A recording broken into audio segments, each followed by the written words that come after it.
bit about Jam-Packed Productions? Jam-Pack Productions was inspired.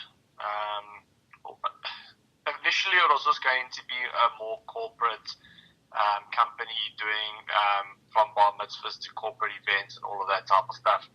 And we kind of took on the Rocking for Rhinos, our last night show in 2017. And yeah, we thoroughly enjoyed that side of events. And yeah, that's pretty much what's got us started with Jam-Pack Productions on a formal level, doing the international acts and all of that type of stuff. Tell me a bit about your involvement in Rocking for Rhinos. How did this all begin?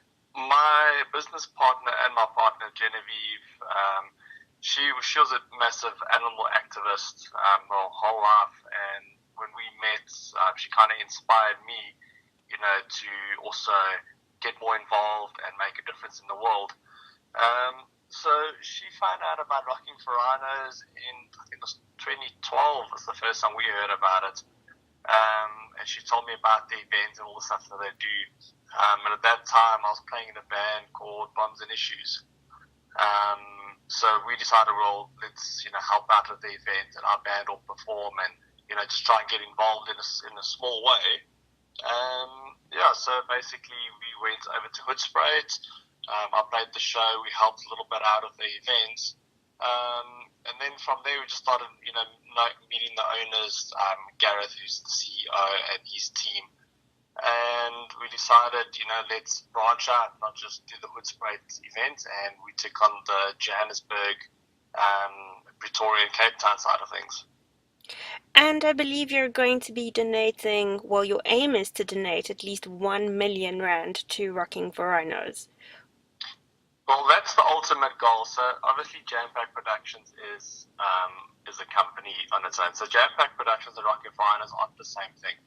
I think some people might link the two together. It's but it's not exactly the same company. So what we do is we're running 5 events over the course of the next 15 months.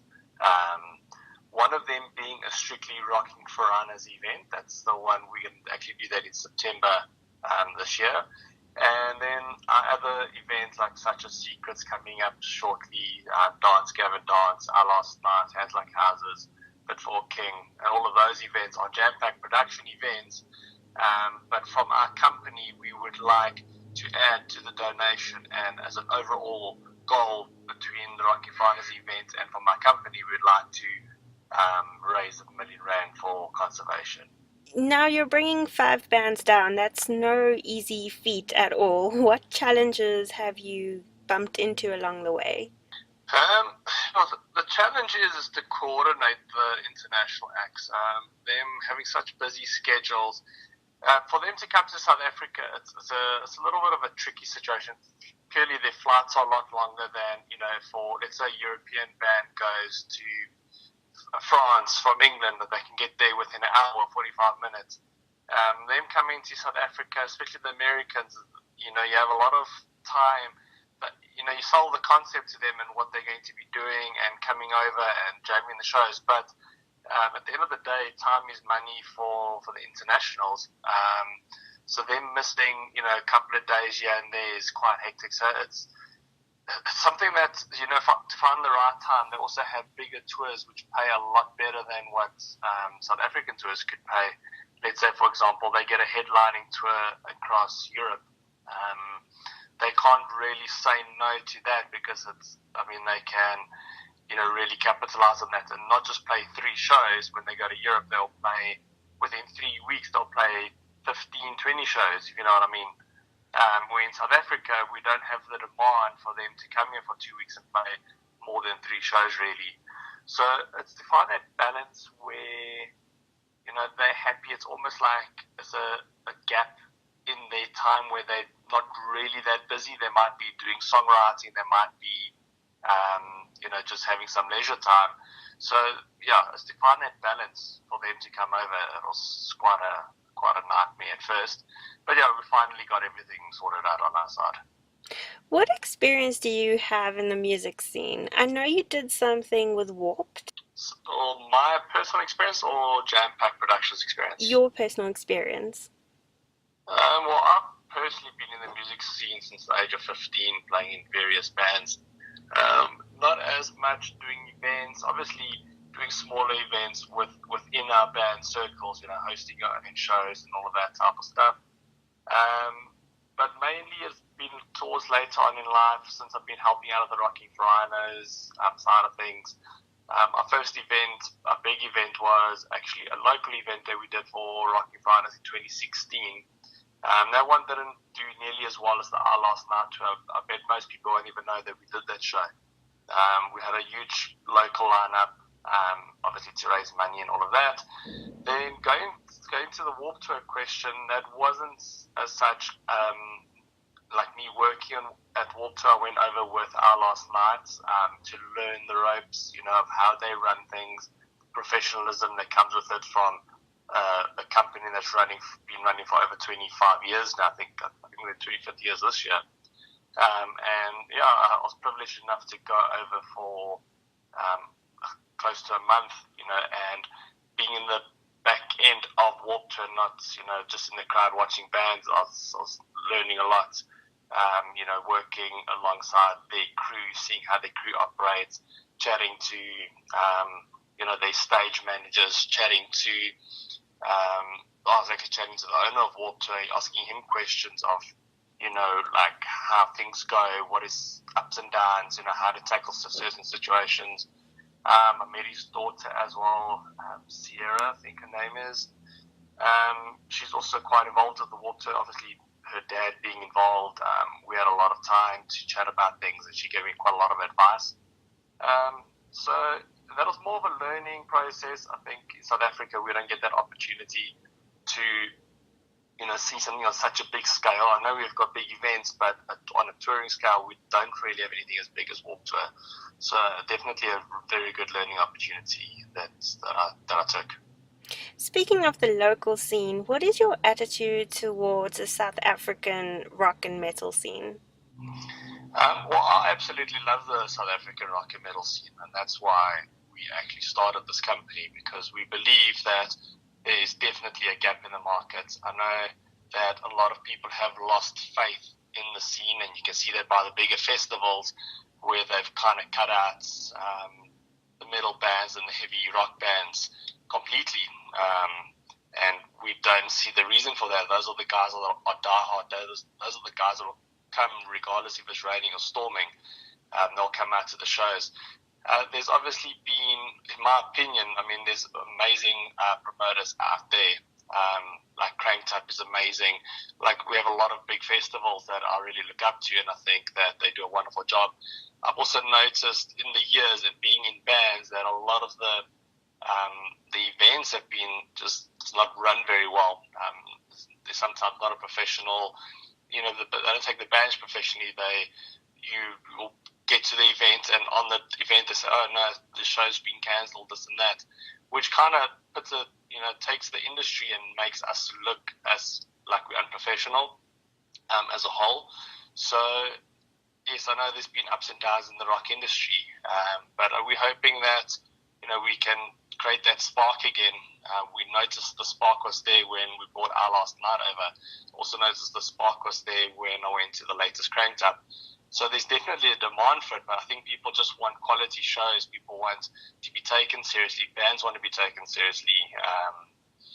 The audience wants, if they're paying 300 Rand a ticket, they want the 300 Rand's worth of show, not just get there and stand in long queues and everything's unorganized and all of that type of stuff. So that's my take. If you could give one piece of advice to growing and developing bands in South Africa to be taken seriously, what is that advice? My number one rule for bands that want to be taken seriously: don't just play every show, because you'll be known as that band that plays every single show. You'll be known as the local pub band. And another thing is, I don't know, just from looking at an international point of view, if you speak to the international artists, they won't play anything that isn't arranged properly. If there's no contracts up front, there's no, it's almost like going to a job interview. You can't just, if someone phones you and says, I've got work for you, you're going to come here for you obviously pay for free. Like a lot of the bands actually just don't even get paid, and they just accept that. I know it's not all about the money, but there must be some level of respect, and you won't find that with a lot of these shows that are just slapstick. Like some people just trying to make a quick buck here and there. So I would advise to rather get your name out online. Those are the bands that are actually taken a little bit more seriously. Push out content over worrying about your next gig. Get yourself, not even saying release CDs, release singles, release music videos.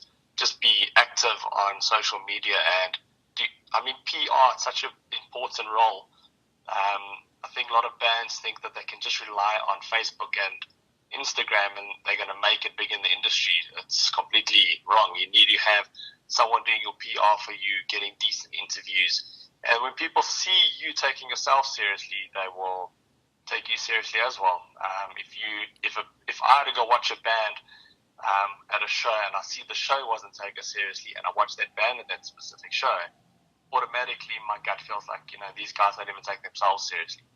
So, just choose quality over quantity. I think that's the biggest rule. Speaking of quality, Secrets are coming very, very soon. What can we expect from the Secrets show? Well, you can expect a high energy show, not just from Secrets itself, but we've got an amazing local lineup as well. Secrets, I was fortunate enough, as I said, when I went to Warp Tour to meet a lot of these bands and watch their shows, personally. And it's literally mind-blowing. Like, their live stuff is incredible. They sound like they sound on their CD, which is always a win. If you watch anything that's on their YouTube or any of their live performances, you can see for yourself that they really bring great energy to the shows. Our local lineup is also incredible. We really sat hard and thought about who would fit the show the best. Been fortunate enough to host the Facing the Gallows album launch as well, on the same nights as the Secrets. So, you're basically winning in both aspects. Gallows haven't gigged for almost a year now, if I'm not mistaken. So they're eager to get back on stage. I think the whole night is just going to be super high performances, a lot of energy, a lot of fun, and it's going to fly by very quickly. And can we ask you what's next on the cards for Jam Packed? We're not allowed to say just yet who's coming up next.